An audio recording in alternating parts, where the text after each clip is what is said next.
আর কোনো সম্পর্ক নাই। এটা হলো ইসলাম ধর্মের বিশ্বাস। আর নিষিদ্ধ গাছের ফল খাইয়া আদম গুনাহ করছিলেন, এটা হলো খ্রিস্ট ধর্মের বিশ্বাস। আমার কথাগুলি বুঝে থাকলে আপনারা পরিষ্কার বুঝতে পারার কথা।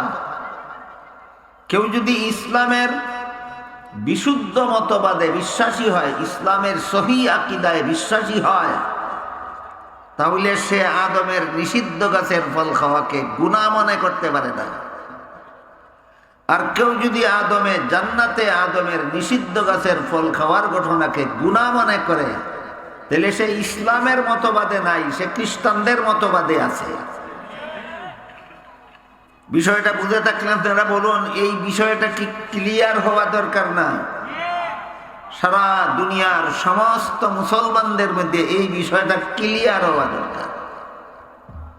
আদম নিষিদ্ধ গাছের ফল খাইছিলেন, শয়তানের ঢুকায় পড়ে, ঘটনা ঠিক আছে, কিন্তু খাওয়াটা গুনাহ ছিল কিনা এই ব্যাপারে ইসলামের মতবাদ একটা, খ্রিস্টানদের মতবাদ আর একটা। বুঝে থাকতে বলেন, জান্নাতে আদমের নিষিদ্ধ গাছের ফল খাওয়া, এটার ব্যাখ্যা ইসলামী মতবাদে কি ব্যাখ্যা? গুনাহ ছিল না। খ্রিস্টানি মতবাদে কি ব্যাখ্যা? গুনাহ ছিল। আমাদের দায়িত্ব শুধু আপনাদেরকে কোরআন হাদিসের সহি সহি ব্যাখ্যা বিশ্লেষণ বুঝাইয়া দেওয়া। তারপরে আপনারা কে গ্রহণ করবেন, কে গ্রহণ করবেন না, কে শুদ্ধটা মানবেন, কে ভুলটা মানবেন, এটা আপনাদের ব্যাপার। কেউ যদি এই ধরনের কোনো সহি ব্যাখ্যা না মেনে ভুল ব্যাখ্যা গ্রহণ করে, সে তার জবাব আল্লাহর কাছেই দিব। তারে গাঢ় দইয়া সহি ব্যাখ্যা মানাইয়া দেওয়া আলেমদের দায়িত্ব না, শুধু বুঝাইয়া দেওয়া আলেমদের দায়িত্ব। গেল একটা আনুষঙ্গিক আলোচনা। জান্নাতে নিষিদ্ধ গাছের ফল খাওয়াকে কেন্দ্র করে আল্লাহ জান্নাত থেকে আদম হাওয়া দুইজনকে বাইর করিয়া দুনিয়াতে পাঠাইলেন। দুনিয়াতে পাঠাবার সময় আদম আলাইহিস সালামকে আল্লাহ বলে দিলেন, আদম হাওয়া দুজনকে বলে দিলেন, কুলনা হাবিতু মিনহা জামিআন ফাইম্মা ইয়াতিয়ান্নাকুম মিন্নী হুদান ফামান তাবিআ হুদায়া ফালা খাউফুন আলাইহিম ওয়ালা হুম ইয়াহজানুন। এই আয়াতের মর্ম হইল, জান্নাত থেকে বাইর করিয়া আদম হাওয়া দুইজনকে আল্লাহ দুনিয়াতে পাঠাইবার সময় বললেন যে, হে আদম হাওয়া, তোমরা দুইজন এবং আদম হাওয়ার সমস্ত ভবিষ্যৎ সন্তানাদিরা তোমরা শুনো। আদম হাওয়া দুইজন যে কইলেন সরাসরি, আর সমস্ত সন্তানদের যে কইলেন তাদের মাধ্যমে। আপনারাও আদম হাওয়ার সন্তানাদির মধ্যে আছেন কিনা? আল্লাহ আপনাদেরকেও সেই দিন বলে দিয়েছেন। কি বলছেন? তোমরা কিছুদিনের জন্য দুনিয়াতে যাও। তখনই বলছেন কিছুদিনের জন্য দুনিয়াতে যাও। দুনিয়ার এই কিছুদিন, দুনিয়ার কিছুদিনের জীবনটা কোন পথে পরিচালনা করলে একদিন তোমরা চিরকালের জন্য আবার জান্নাতে ফিরে আসতে পারবে, সেই পথ আমি আল্লাহ নিজের দায়িত্বে তোমাদেরকে দেখাইয়া দেব। দুনিয়াতে পাঠাইলেন কিছুদিনের জন্য, আর চিরকালের জন্য জান্নাতে যাওয়ার পথ দেখাইয়া দেওয়ার দায়িত্ব নিলেন স্বয়ং আল্লাহ। এখানেও দুই তিনটা কথা আমাদের সারা জীবনভর মনে রাখার দরকার। এক নম্বর হইল, আদম হাওয়া দুইজনকে এবং আমাদের আদম হাওয়ার যত সন্তানাদি আছি আমরা, আমাদের সবাইকে আল্লাহ সেদিন কি বলেছিলেন? চিরকালের জন্য দুনিয়াতে যাও, না কিছুদিনের জন্য? আমরা কিছুদিনের জন্য দুনিয়াতে আসছি, এই কথা আল্লাহ সেই দিনই বলে দিছে। আর একটা জরুরি কথা হইল, দুনিয়ার জীবনটা কিছুদিনের, কিন্তু এই জীবন শেষ হইলে পরে তোমরা চিরকালের জন্য জান্নাতে পৌঁছার রাস্তাটা আমি আল্লাহ নিজের দায়িত্বে তোমাদেরকে দেখাই দেব। কিছুদিনের জন্য দুনিয়াতে পাঠাইলেন, আর চিরকালের জন্য জান্নাতে যাওয়ার পথ দেখাইয়া দেওয়ার দায়িত্ব নিলেন কে? স্বয়ং আল্লাহ।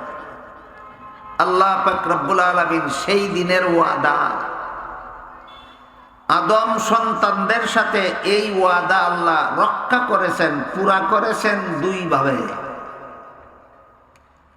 একটা পদ্ধতি হলো লক্ষাধিক নবী রাসূল পাঠাইয়া আল্লাহ দুনিয়ার মানুষকে চিরকালের জন্য জান্নাতে পৌঁছার পথ দেখাইয়া দিয়েছেন। আর একটা হলো শতাধিক আসমানি কিতাব নাজিল করে আল্লাহ দুনিয়ার মানুষকে চিরকালের জন্য জান্নাতে পৌঁছার পথ দেখাইয়া দিয়েছেন। বুঝে থাকলে বলেন, আল্লাহ যে ওয়াদা করেছিলেন আমাদেরকে চিরকালের জন্য জান্নাতে পৌঁছার পথ দেখাবেন, আল্লাহর ওয়াদা কি পুরা করছেন? কতভাবে? দুই ভাবে। নবী পাঠাইয়া আর কিতাব নাজিল করিয়া, নবী রাসূল পাঠাইয়া আর কিতাব নাজিল করিয়া। এই সমস্ত নবী রাসূলগণের মধ্যে সর্বশেষ নবী হলেন মুহাম্মদুর রাসূলুল্লাহ সাল্লাল্লাহু আলাইহি ওয়াসাল্লাম। আর আসমানি কিতাবগুলির মধ্যে সর্বশেষ আসমানি কিতাব হলো কোরআন শরীফ। সর্বশেষ নবীর কাছে সর্বশেষ আসমানি কিতাব কোরআন শরীফ নাজিল করিয়া আল্লাহ কিয়ামত পর্যন্ত যত মানুষ আসবে দুনিয়াতে, সমস্ত মানুষের জন্য জান্নাতে পৌঁছার সুজাফত দেখাইয়া দিছে। 30 পারা কোরআনে দুনিয়াবাসী মানুষের জন্য আল্লাহ জান্নাতে পৌঁছার যে সুজাপথ দেখাইয়া দিছেন, এই পথের নাম দিয়েছেন সিরাতে মুস্তাকিম। এটা মনে রাখার মতো একটা কথা, আমরা সমস্ত মুসলমানেরা জীবন ভর মনে রাখি। কোরআন শরীফে আল্লাহ দুনিয়ার মানুষের জন্য জান্নাতে পৌঁছার যে পথ দেখাইয়া দিছেন, পথের নাম দিছেন সিরাতে মুস্তাকিম। এর বাংলা অর্থ হইল সোজা পথ। দুনিয়ার মানুষকে জান্নাতে পৌঁছার যে পথ আল্লাহ কোরআনে বাতাইছেন, পথের নাম সোজা পথ। পথের নাম সোজা পথ। কোরআনের ভাষায় সিরাতে মুস্তাকিম, আর বাংলায় এর অর্থ হইল সোজা পথ। কিন্তু সোজা পথ কোন পথটা, এটা ব্যাখ্যা ছাড়া বুঝে না। কোরআনের অনেক কথাই এমন আছে শুধু অর্থের দ্বারা বুঝে আসে না, ব্যাখ্যার দ্বারা বুঝে আসে। কোরআনের যে সমস্ত কথা ব্যাখ্যার মাধ্যমে বুঝে নিতে হয়, ওই সমস্ত ব্যাখ্যাকেই কোরআনের তাফসীর বলা হয়। একটা হইল কোরআনের আয়াত, একটা হইল কোরআনের আয়াতের অর্থ, আর একটা হইল কোরআনের আয়াতের ব্যাখ্যা। তিনটা জিনিস পৃথক পৃথক ভাবে আমাদের স্মরণ রাখতে হবে। একটা হইল কোরআনের আয়াত, একটা হইল আয়াতের অর্থ, আর একটা হইল আয়াতের ব্যাখ্যা। এর একটা উদাহরণ দেখেন। কোরআনের বিভিন্ন আয়াতে আল্লাহ বলেছেন আকিমুস সালাহ, এটা কোরআনের আয়াত। এর অর্থ হইল নামাজ কায়েম করো। আকিমুস সালাত হইল নামাজ, কোরআনের আয়াত, আর নামাজ কায়েম করো হইল এর অর্থ। কিন্তু কেমনে নামাজ কায়েম করা যায় এই অর্থের দ্বারা বুঝে আসে না, বুঝে আসে ব্যাখ্যা বা তাফসীরের দ্বারা। এই জন্য মুফাসসিরিনে কেরাম তাফসীরের কিতাবে লিখেছেন, আল্লাহর বিধান মতো নবীর তরিকা মতো নামাজ পড়লে নামাজ কায়েম হয়। তাহলে আকিমুস সালাত হইল কোরআনের আয়াত, নামাজ কায়েম করো হইল আয়াতের অর্থ, আর আল্লাহর বিধান মতো নবীর তরিকা মতো নামাজ পড়ো এটা হইল আয়াতের ব্যাখ্যা। বলেন, আয়াতটা অর্থের দ্বারা বুঝলাম না ব্যাখ্যার দ্বারা বুঝলাম? কোরআনের এমন ব্যাখ্যাকেই কি বলা হয়? কোরআনের তাফসীর বলা হয়।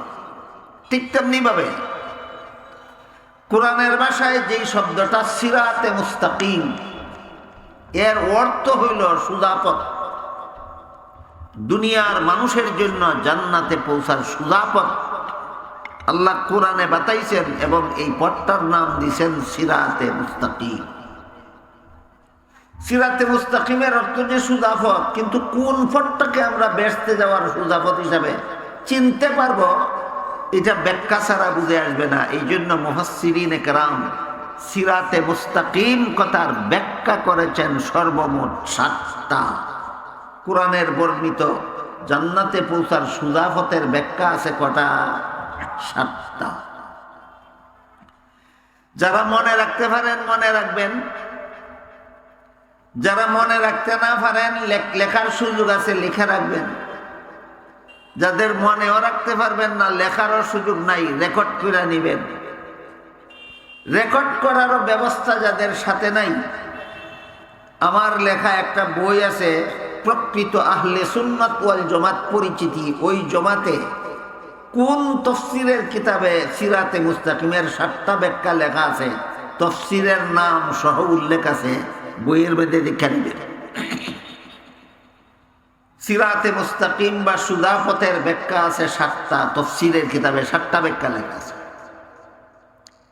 এই 7টা ব্যাখ্যার 1 নম্বর ব্যাখ্যা হইল ইসলাম ধর্মের পথ দুনিয়ার মানুষের জন্য জান্নাতে পৌঁছার সুদাফত। 7 ব্যাখ্যার 1 ব্যাখ্যা। সিরাতে মুস্তাকিমের অর্থ যে সুদাফত, এর 1 নম্বর ব্যাখ্যা হইল ইসলাম ধর্মের পথ দুনিয়ার মানুষের জন্য জান্নাতে পৌঁছার সুদাফত, 1 নম্বর ব্যাখ্যা। 2 নম্বর ব্যাখ্যা হইল কোরআনের বর্ণিত পথ দুনিয়ার মানুষের জন্য জান্নাতে পৌঁছার সুদাফত। 3 নম্বর ব্যাখ্যা হইল নবী রাসূলগণের বর্ণিত পথ দুনিয়ার মানুষের জন্য জান্নাতে পৌঁছার সুদাফত। 4 নম্বর ব্যাখ্যা হইল সিদ্দিকগণের পথ দুনিয়ার মানুষের জন্য জান্নাতে পৌঁছার সুদাফত। 5 নম্বর ব্যাখ্যা হলো শহীদগণের পথ দুনিয়ার মানুষের জন্য জান্নাতে পৌঁছার সুদাফত। 6 নম্বর ব্যাখ্যা হইল সালেহগণের পথ দুনিয়ার মানুষের জন্য জান্নাতে পৌঁছার সুদাফত। কটা গেল? আর রয়েছে কটা? 1টা। 7 নম্বর ব্যাখ্যা হইল আহলে সুন্নাত ওয়াল জামাতের পথ দুনিয়ার মানুষের জন্য জান্নাতে পৌঁছার সুদাফত। 7 নম্বর ব্যাখ্যাটা কি? আহলে সুন্নাত ওয়াল জামাতের পথ দুনিয়ার মানুষের জন্য জান্নাতে পৌঁছার সুদাফত। এই 7টা ব্যাখ্যার প্রত্যেকটা ব্যাখ্যা হইল আলোচনার মাধ্যমে বোঝা দরকার, কিন্তু সবগুলির ব্যাখ্যার আলোচনা একদিনে করা সম্ভব নয়। এই জন্য আমি আজকের জন্য প্রথম 6 ব্যাখ্যার আলোচনার দিকে না গিয়া 7 নম্বর ব্যাখ্যা সম্পর্কে কিছু আলোচনা আপনাদের সামনে তুলে ধরতে চাই। আহলে সুন্নাত ওয়াল জামাতের পথ যে দুনিয়ার মানুষের জন্য জান্নাতে পৌঁছার সুদাফত, আহলে সুন্নাত ওয়াল জামাতের পথটা কোনটা, এই কথাটা আজকে আমি আপনাদের সামনে তুলে ধরতে চাই। কারণ হলো আজকাল আমাদের সমাজে অনেক মুসলমান এমন আছে যারা নিজেদেরকে নিজেরা আহলে সুন্নাত ওয়াল জামাত বলে দাবি করে বড় গলায়, কিন্তু জানেই না আহলে সুন্নাত ওয়াল জামাতের পথটা কোনটা। এরা জান্না শূন্য দাবি করে না তালে তালে দাবি করে? এই তালে তালে মুসলমান না হইয়া জান্না শূন্য যেন আমরা মুসলমান হইতে পারি। আমরা তালে তালে আহলে সুন্নাত ওয়াল জামাত স্লোগান না দিয়া বুঝে শুনে যেন আহলে সুন্নাত ওয়াল জামাতের অন্তর্ভুক্ত হতে পারি, এই উদ্দেশ্যে আমি আজকে আপনাদের সামনে শুধু 7 নম্বর ব্যাখ্যা নিয়ে একটু আলোচনা করব। যে আল্লাহ কোরআনে যে বলছেন সিরাতে মুস্তাকিম, যার বাংলা অর্থ সুদাফত, এর 7 নম্বর ব্যাখ্যা হইল আহলে সুন্নাত ওয়াল জামাতের পথ দুনিয়ার মানুষের জন্য জান্নাতে পৌঁছার সুদাফত।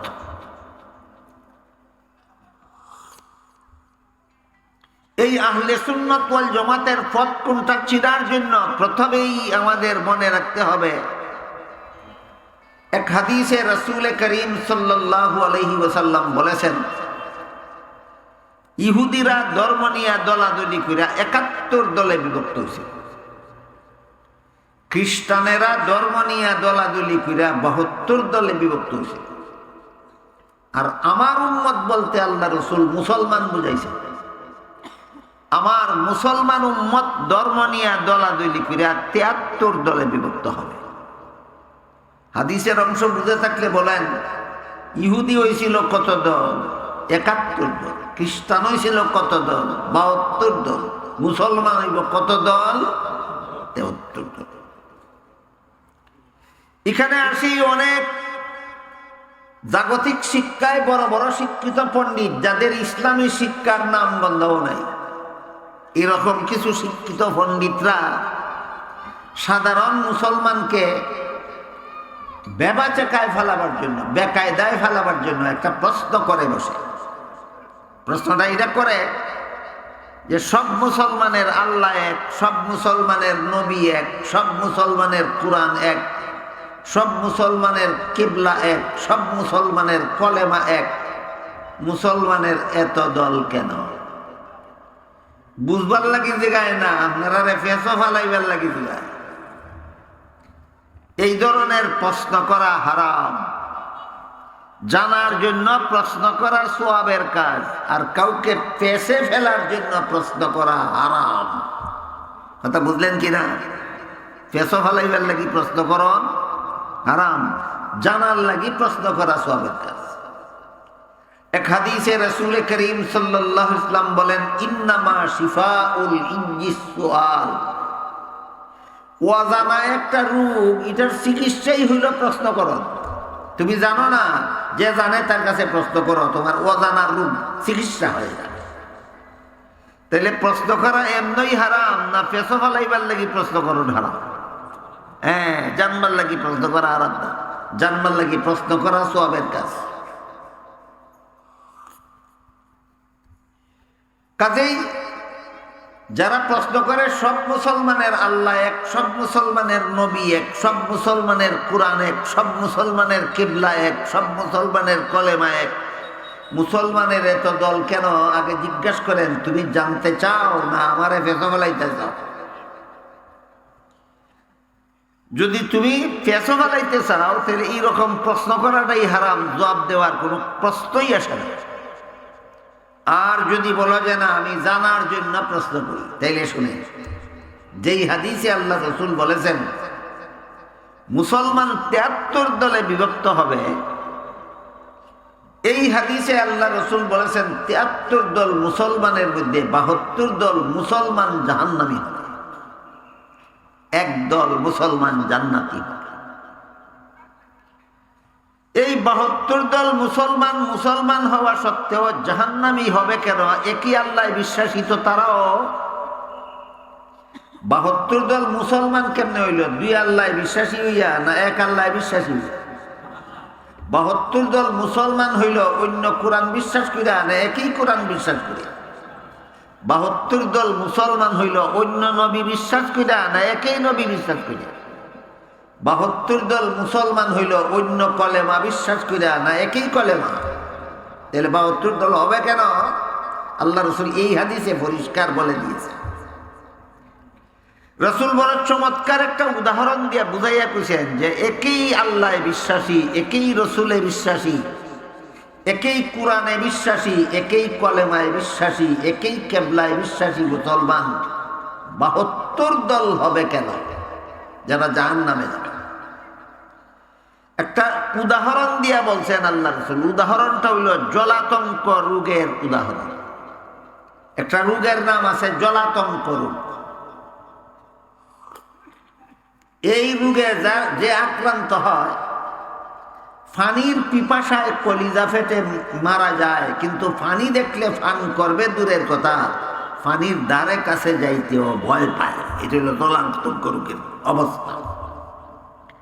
এই রোগটা মূলত কুকুরের হয়।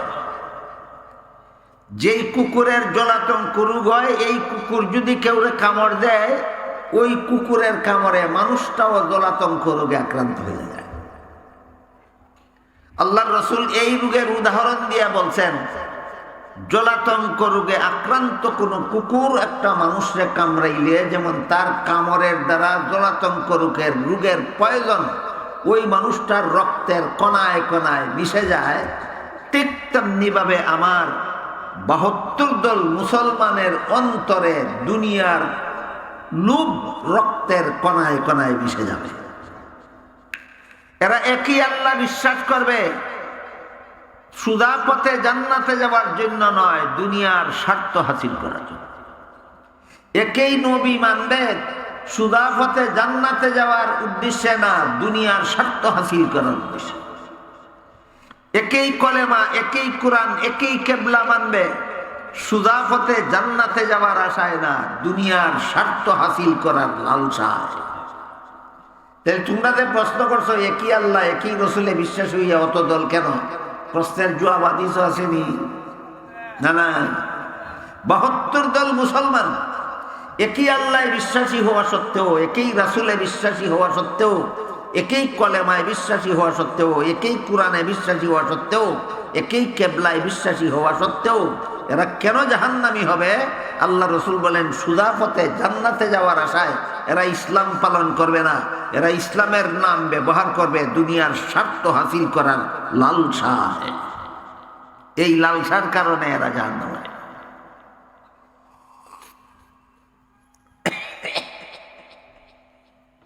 এই হাদিসের মধ্যে আল্লাহ রাসূল আরো বলছেন একটা মাত্র মুসলমানের দল আছে, এরা জান্নাতে যাবে। 72 দল মুসলমান জাহান্নামে যাইব 2 আল্লাহ মানার কারণে না একই আল্লাহ মানা সত্ত্বেও?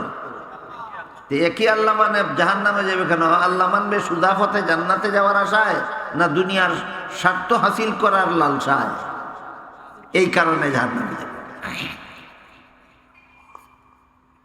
কাজেই বিষয়টা ধারাবাহিকভাবে পরিষ্কারভাবে আমরা বোঝার জন্য আগে আমাদের চিনা দরকার মুসলমান কারে কয়, এরপরে আমরা বুঝবো 72 দল মুসলমান জাহান্নামে যাবে কেন, এরপরে আমরা বুঝবো একদল মুসলমান জান্নাতে যাবে কোন গুণের কারণে, আর 72 দল মুসলমান জাহান্নামে যাইব কোন দোষের কারণে।